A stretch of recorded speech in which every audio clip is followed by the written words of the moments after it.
క్షేత్రము అంతా రామమయం. భక్తుడు భద్రుని కొండగా మార్చి కొలువై ఉన్న స్థలం.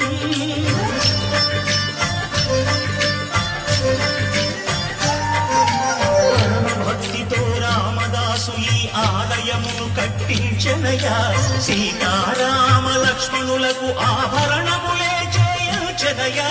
పంచవటిని ఆ జానకి రాముల పర్ణశాల అదిగో. సీతారాములు జనకము దాటిన శేషతీర్థమదిగో.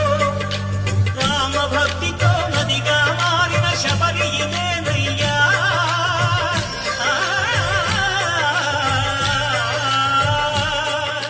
రామ భక్తితో నదిగా మారిన శబరి ఇదేనయ్యా.